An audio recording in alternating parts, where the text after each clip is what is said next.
So let's talk about pain, just in general. So I wanted to really have everybody understand what pain is. So pain, we know it to be like when we bump our finger or we pinch our finger in the door or whatever, it's like, ow, like that really hurt. And then like there's pain where you break your ankle or your arm or you have a baby. There's those two levels of pain, but your brain still tells you about them.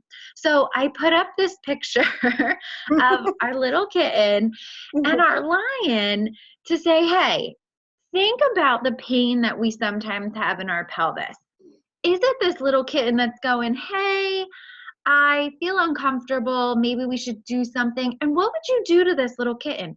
You'd pet the kitten, you'd take care of it, you'd see what its needs are, so on and so forth. But then what happens when we have pain that's a lion, right? Mm-hmm. Like that's the, oh my gosh, we're going to the emergency room, or get away from me. I'm scared, I'm nervous, I'm anxious, whatever. You would choose to do three things. And this is how pain science works. And our automatic nervous system that's been in our brain for as long as we've been born and as long as humans have been around, that we would choose three things. We would choose to run from the lion, which some of us do that when we're in pain. And there are appropriate reasons to if he's chasing after us. And then we would choose to chase the lion, turn around and try to attack it and get rid of it or kill it or scare it or whatever it is. And then there's another. There's the freeze part. We might just freeze, play dead, let the lion sniff us. Oh my gosh, panic, panic, panic, panic. Don't breathe, all this other stuff. And then the lion would walk away. So there's three ways that we would go about addressing this pain. And if you've heard, we talked about a little bit about this in the sympathetic versus parasympathetic nervous system, which is how our body goes around all day long of debating, is this scary? Is it happy? Is it safe? Is it okay? Whatever. We have sympathetic, which is like, I always say like the, oh my gosh, like fight, flight, or freeze. And then the parasympathetic is the rest and digest. So those three analogies that I just made are for that lion. So just looking at this, and Kathy, you're on the call with me, like, which one do you think you would naturally do? And like, there's no rhyme or reason. It's just whatever your gut feeling is. Like, if a lion was chasing you, what would you do? I think in recent times, I tend to deal with it, to, I guess, attack it. Attack it, right. I had gallbladder pain years ago after I had Haley. And I didn't know what it was, but I knew that no matter what it was probably going to make me stop breastfeeding, and I would have to deal with it. Yeah. So I think I froze and did nothing until Haley was about 8 months. I actually, was still having issues. Right. And they said, oh yeah, you need to have your gallbladder out. And I was like, oh, awesome. But I dealt with it for 6 months. Right. I think we tend to do that. And I mean, anything in life, whether it's our gallbladder, whether it's breastfeeding, whether it's a shoulder pain or a hip pain, can kind of be between these two, little cat pictures, right? So there's something that makes us go, oh, with the little baby kitty and feel comfortable. And then there is something in our brain that makes us go, oh my gosh, I've got to get out of here, or I got to freeze or whatever. So when people talk about like the sympathetic nervous system, they always say, okay, fight, flight, or freeze. But what you do with it, then your nervous system kicks in some other stuff. And for a hot second, I just forgot what I was going to say. So, right. Nope, I'll come back to it. All right. So what about now, like with this angry-faced lion who looks like he's just going to jump out of the screen at us? We might choose to do something different than freeze or attack it. Kathy, what do you think you would do for this one? Run away. Run away. I mean, I would feel like I'm going to run away and I'm going to get out of here. So we know between our two little pictures, right? Like this guy and then this one, our brain and body will tell us to do different things based on the context of what's happening and like how we evaluate the situation. Hey, Casey. But we don't have lions chasing us all day, right? Right. But we have text messages, emails, spouses, bosses, kids, our own body pain, our own brain chasing us around, whatever it is. And our body can choose to respond to each or every one of those things, either as, oh, it's a little kitten, I can deal with it, I can love it, I can coax it to, feel comfortable. I might choose to freeze, I might choose to scare this lion back, or, oh my gosh, I'm gonna run and get out of here. So Yeah. pain is kind of the same way.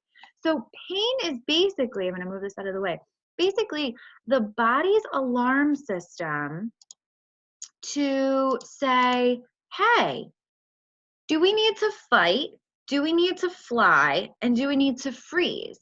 And our nerves, you can see like this lovely little picture here. We have our brain and we have all the nerves that come out of our body. They are constantly conducting messages back and forth all day long saying, oh, you chipped a nail, or oh, you stubbed your toe, or oh, something just stabbed your leg. What was that? Like Yeah. those different levels. So our alarm clock is always ticking, but our response to the pain of woo, woo, woo becomes generated when we hit a certain level. So you can see in this little picture here, like these little nerves, if you look at this alarm clock little picture, the nerves are kind of happily like, and Adrienne Lowe was saying, like buzzing along, and then all of a sudden something comes in, whether it's a lion that's chasing you, whether you stub your toe, or whether it's like, I now have my period and I have to use a tampon, and I hate putting a tampon in because it hurts. And all of a sudden your brain gets this like interjection of, whoa, what happened? And the message goes up to the brain and at a certain level. And then your brain goes, oh, okay, we're fine, whether you ran away from the lion or when all of a sudden you feel safe. And then the nerves kind of come back down and then they go happily buzzing along. Now, for some people with a higher pain, I'm not going to say pain tolerance because that's not what it is. And a lot of us will say like, I have a great pain tolerance. And some of us do. I think some of us for this dotted line above the alarm clock is higher for some people. And I think it's lower. But sometimes when we have a chronic pain, a pain that hasn't been quieted through the muscular system, through the nervous system, through the skin, through the neuromuscular reeducation, that line, that little buzzing will stay up high and keep telling your body, hello, we have pain, hello, we have pain, hello, we have pain, and constantly, constantly, constantly be telling you that. Now, the brain has mechanisms for it to go, oh, quiet down, shush.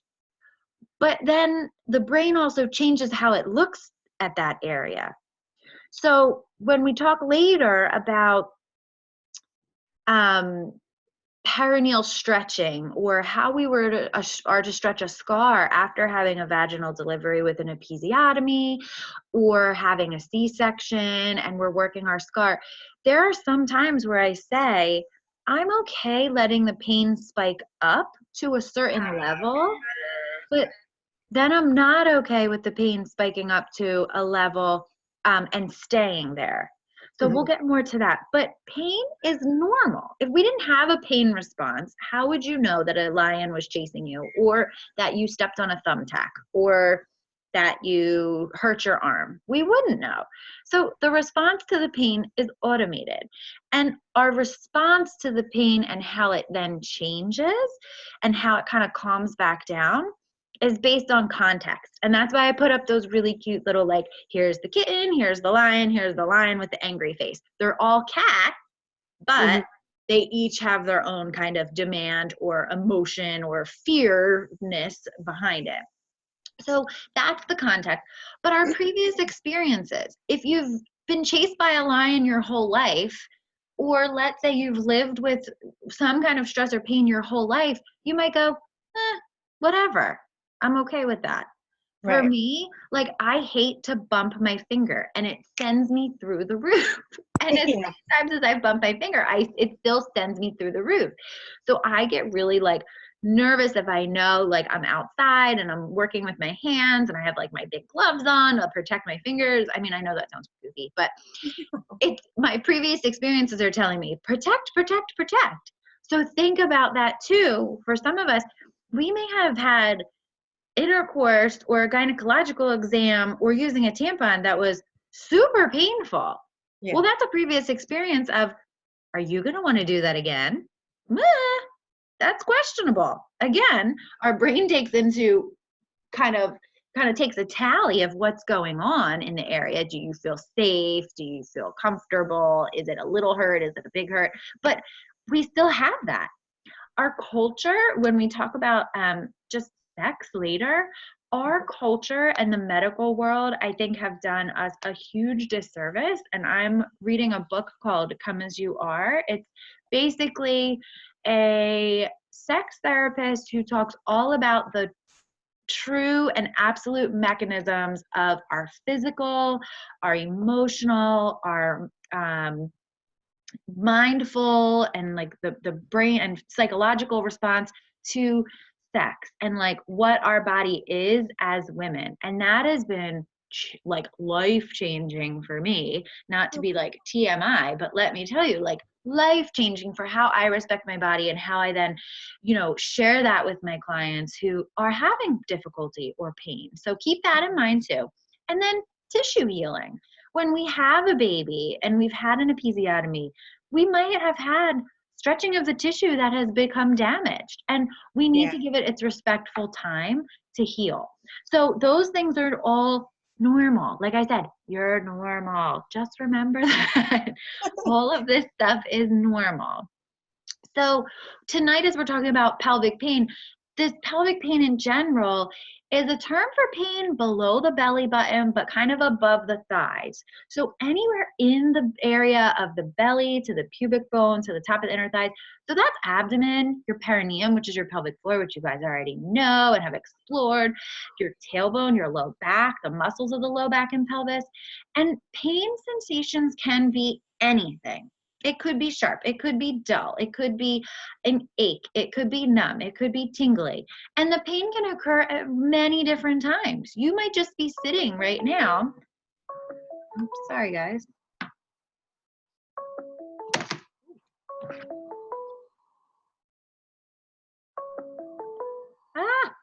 There we go. Okay.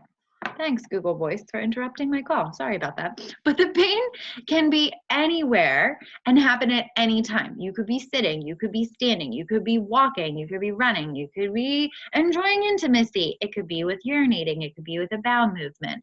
Just because we don't think of these things as muscular issues, we learned in week 1 that can be muscular related issues. So just like you would get a knot in your shoulder, you can have the same thing happen in the pelvis or any of the muscles revolving around the pelvis, which I always think is very interesting when I start to share this with people. So it could be some kind of tightness in the pelvic floor that could cause this. It could be our organs. I mean, how many of us have cramps when we have our period? I mean, sometimes. I'm just gonna say, like, me, I've been like the queen of cramps since I like had my period at 12. And like that's my uterus going, oh my gosh, oh my gosh, oh my gosh, doing like really big, like deep contractions. And because of the metabolic processes that are happening, complex, there is a lot going on. So the body perceives that as some inflammation for a time. And that's why we take a leave. And it's actually, real quick side note, when we get cramps, it can definitely be muscular that creates the pain with our cramps. But if it's more in the front above our pubic bone and kind of across the low belly, that's usually uterine cramping. And the prostaglandins actually increase. So the prostaglandins are like a part of the metabolic process that's happening to move everything through, increase, and that's what gives you more of this painful effect. So one of the best things to take for painful periods is actually Aleve or naproxen, because that has the best down regulation of prostaglandins, as well as making sure you're not having too much caffeine or alcohol or anything that would dehydrate the system, because that also will create more uterine cramping. So side note just for you. That's good to know. Go ahead. What were you going to say, Kathy? I was just saying that's good to know. Yeah, isn't that interesting? Really, really, it's amazing, the things that we learn sometimes. So like I said, it could be endometriosis, it could be fibroids, it could be a chronic yeast infection. For men, it can be prostatitis, it could be hyperplasia, so like the swelling around their prostate. Men, it could be pain in their spermatic cord that actually is into the testicles. There are so many things that can happen for men just as much as women. So I don't want to disregard them. But think of our scar tissue that happens. If you've ever had a surgery anywhere, like I had knee surgeries, there was a scar on the front of my knee that had to heal, and I had to massage it and rub it and all that. Same scar tissue happens, and scar adhesions can happen after giving birth or after having some kind of pelvic surgery, whether it's hysterectomy or prolapse repair or episiotomy or C-section. All of those things can happen. Other causes for pelvic pain could be physical or sexual abuse. And I take this to heart because, like I said in our previous slides, it can be from our prior experiences.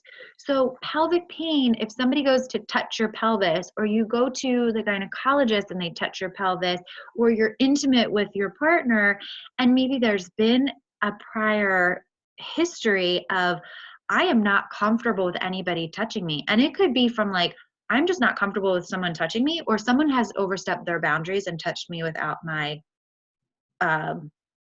saying my consent and saying okay. It can be anywhere in between those, but our previous history, our previous experiences will maybe make that kitten into a lion. Does that make sense? Yeah. And any of these things can make the kitten into a lion. Constipation, IBS, and pain after pregnancy. So okay, so let's talk about sex. If you're not ready to talk about sex, I don't blame you. It's okay. It can be scary. I'm going to give you the Dr. Amanda's quick sex talk, but I want you to know what's happening within yourself. And that's why I really recommend, if you're a reader, I mean, this book has taken me probably like, I'm working on like month 3 and I'm like 3/4 of the way through this book. If you're a reader, you'll probably read through it fast. She's really funny, the author of this book, that Come As You Are book that I was talking about. Yeah. She has little worksheets and stuff in there too that she'll like say like, okay, now let's take a minute and kind of go through these things that we're looking at here. So why I put this up here is because our sexual function is not easy.